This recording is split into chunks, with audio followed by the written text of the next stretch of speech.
Selamat datang di Kelvin Channel, channelnya orang gabut. Daripada kalian jenuh, yuk kita belajar. Kalian pada sadar gak sih kalau akhir-akhir ini atau kehidupan zaman sekarang tuh udah beda sama kehidupan zaman dulu? Ya kayak nyari duit tuh makin hari makin susah gitu rasanya. Contoh kecilnya kayak gini. Di tahun 90-an sampai tahun 2000-an, kita tuh masih kenal sama yang namanya wartel.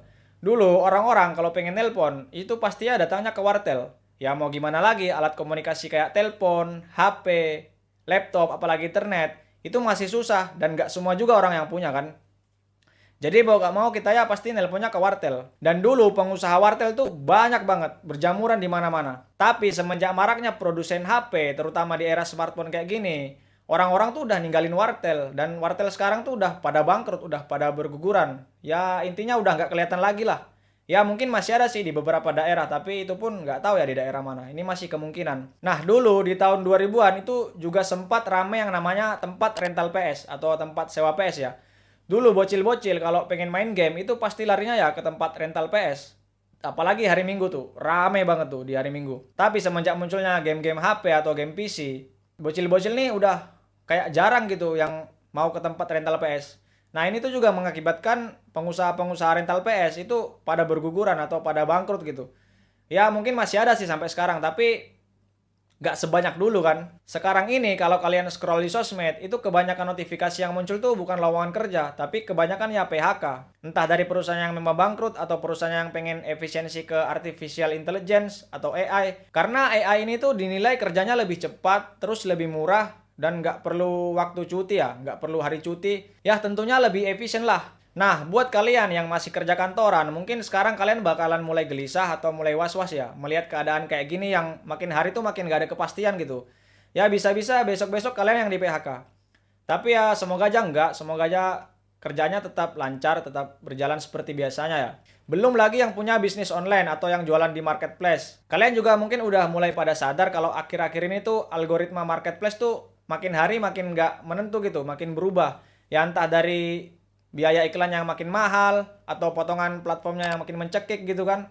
Belum lagi digempur sama produk-produk luar yang makin hari makin banyak gitu. Nah, hal ini tuh juga dialami sama driver-driver ojol karena belakangan ini aplikator tuh membuat kebijakan yang seakan-akan menekan mitranya gitu, atau drivernya tuh makin hari makin terasa tertekan gitu karena potongan komisinya tuh makin tinggi. Makanya kemarin tuh sempat banyak banget demo ojol di mana-mana ya kan. Sementara itu di satu sisi para ahli ekonom tuh bilang kalau sekarang tuh kita lagi berada di masa-masa resesi global yang mana dampaknya terhadap masyarakat tuh ya kayak pengangguran semakin meningkat, PHK di mana-mana, susah nyari lapangan kerja.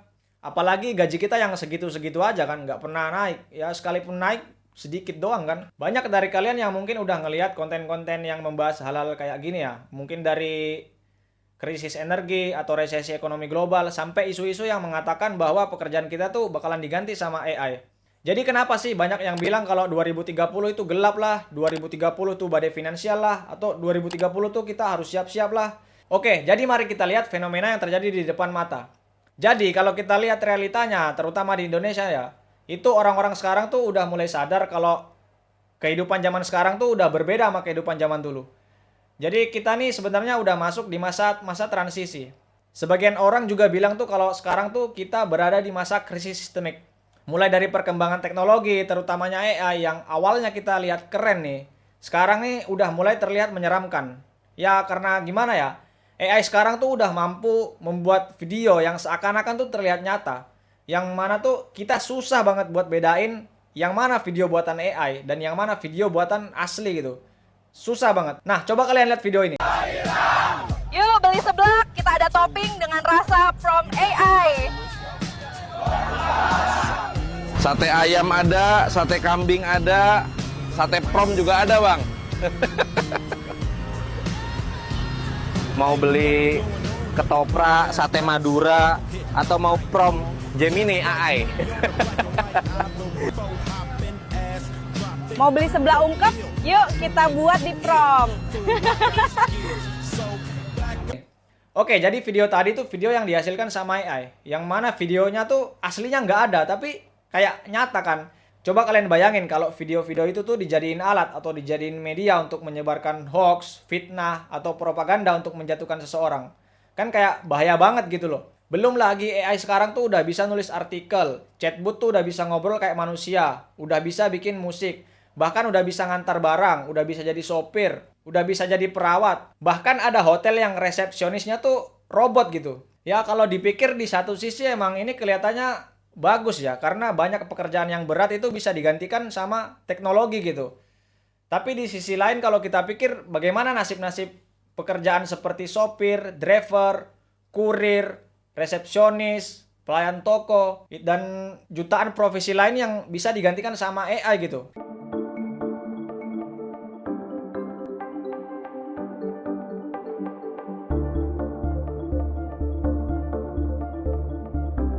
Kalian tahu nggak itu video apaan?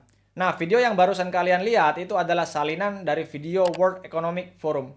Dan ini tuh video resmi ya, bukan video yang dibuat sama orang anomali atau orang-orang iseng yang pengen menyebarkan konspirasi gitu. Kalau kita perhatiin dari cuplikan video tadi, itu sebenarnya ada sebuah slogan yang sebenarnya agak menakutkan ya. Di situ tertulis, "You'll own nothing and you'll be happy." Ya, yang kurang lebih kalau diartiin tuh, kalian bakalan nggak punya apa-apa dan kalian akan bahagia. Jadi maksud dari slogan itu tuh merupakan prediksi di tahun 2030 kalau kita tuh akan bahagia meskipun nggak punya apa-apa gitu. Lah maksudnya gimana? Jadi kayak gini, maksudnya di tahun 2030 itu kepemilikan pribadi tuh bakalan berkurang. Artinya kita tuh ya bakalan nyewa mulai dari rumah, mobil, laptop, TV, kulkas, dan sebagainya lah. World Economic Forum di sini tuh sebenarnya mendukung kegiatan sewa menyewa ini dibandingkan kita membeli. Karena ketika kita menyewa itu dianggap lebih mengurangi sampah dan bisa menyelamatkan bumi gitu. Ya kalau dilihat dari slogannya sih terkesan mulia ya, terkesan bagus untuk menyelamatkan bumi gitu dan mengurangi sampah. Tapi yang jadi pertanyaan di sini tuh, kita tuh bakalan nyewa ke siapa gitu? Kita bakalan nyewa kemana gitu? Ya ini sih masih kemungkinan ya, di masa yang akan mendatang tuh bakalan ada penguasa yang bakalan memonopoli sistem sewa menyewa ini gitu. Contohnya ketika kita pengen nyewa rumah kepada developer besar nih, kita tuh pasti bakalan mikir kayak, ini gimana sih kalau harga sewa rumahnya dinaikin gitu. Karena developernya ini kan udah memonopoli ya, otomatis dia bisa menentukan harga seenaknya gitu. Ya dan kita sebagai penyewa ya kita nggak punya power gitu. Ya kita mau nggak mau harus ngikutin kemauan mereka gitu. Ya nggak sih? Dan ini tuh secara nggak sadar tuh udah mulai kejadian loh. Contohnya kayak gini, ketika kalian nggak punya sepatu, itu udah ada loh yang nyediain sepatu. Ketika kalian nggak punya kulkas, itu udah ada yang nyewain kulkas. Ketika kalian nggak punya laptop, udah ada yang nyewain laptop. Dan yang paling dianggap remeh nih, ketika kalian nggak punya iPhone, itu udah ada cuy yang nyewain iPhone. Ya mungkin kalian bakalan bilang kalau, ya ini biasa aja sih. Tapi secara nggak sadar ini tuh awal dari sebuah sistem yang akan menjadi besar gitu. Was 1.75 degrees Celsius warmer than pre-industrial levels. All a bit embarrassing really, because our climate scientists had previously told us that January 2024, that system moved into its La Nina phase later in the year, which is the one that tends to cool Hal ini juga diperparah dari sisi iklim. Sebenarnya saat ini tuh kita berada di masa-masa krisis iklim. Ya kalian juga udah pada tahu kalau krisis iklim ini tuh udah menjadi salah satu isu yang sering banget dibicarakan di forum-forum global. Ya menyangkut bagaimana sih masa depan peradaban manusia ini? Ya mulai dari peningkatan suhu bumi, cairnya es di kutub utara dan selatan, perubahan pola curah hujan, badai, banjir, kekeringan, bahkan kebakaran hutan ya, dan tentunya masih banyak lagi. Krisis iklim ini tidak hanya berdampak pada lingkungan, tapi juga bisa meluas ke sektor ekonomi global. Ya contohnya ketika kekeringan, tentu saja sektor pertanian ini akan terganggu ya. Produktivitasnya menjadi lebih berkurang, dan tentu saja komoditas pakan bakalan naik, dan gaji kalian segitu-segitu aja. Mungkin buat beli beras bakalan habis uangnya. Belum lagi kerusakan infrastruktur yang disebabkan sama bencana alam. Kemudian dari sisi sosial dan politik, ya seperti yang kalian tahu, akhir-akhir ini tuh banyak banget ketegangan politik berskala global ya. Contohnya seperti perang Rusia-Ukraina,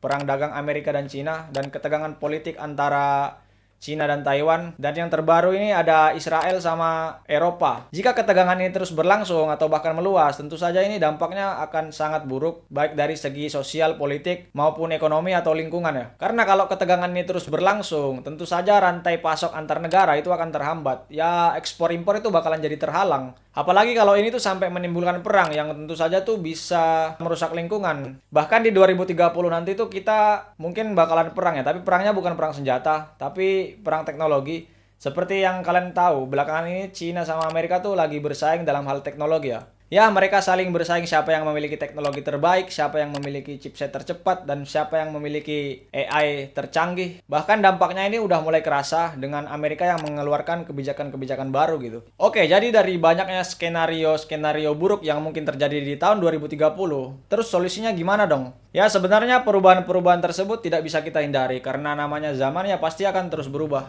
Tapi kalian nggak usah terlalu khawatir. Karena sebenarnya kita belum terlambat, kita masih bisa memanfaatkan perkembangan yang ada. Ya selama kita masih bisa memanfaatkan apa yang kita punya gitu. Saya yakin kalian yang nonton video ini pasti punya kuota, punya HP, atau banyak dari kalian yang punya laptop. Kalian bisa mulai belajar skill-skill baru seperti coding atau editing. Atau mungkin kalian bisa bikin konten. Dan kalian yang punya lahan nih, kalian bisa mulai bertani dan bercocok tanam ya. Karena dengan kalian bertani atau bercocok tanam, kalian tuh juga menjaga lingkungan. Karena semakin banyak tumbuhan, itu akan semakin banyak fotosintesis, yang tentunya bisa mengurangi global warming gitu. Jangan lupa juga kurangi bermain sosmed nggak jelas atau bermain game sampai berjam-jam, karena kita bisa mengganti hal-hal tersebut dengan hal-hal yang lebih bermanfaat gitu. Oke, sekian video untuk hari ini. Mungkin kapan-kapan kita akan membahas hal-hal yang lain. Sekian dari saya. Oke, bye-bye.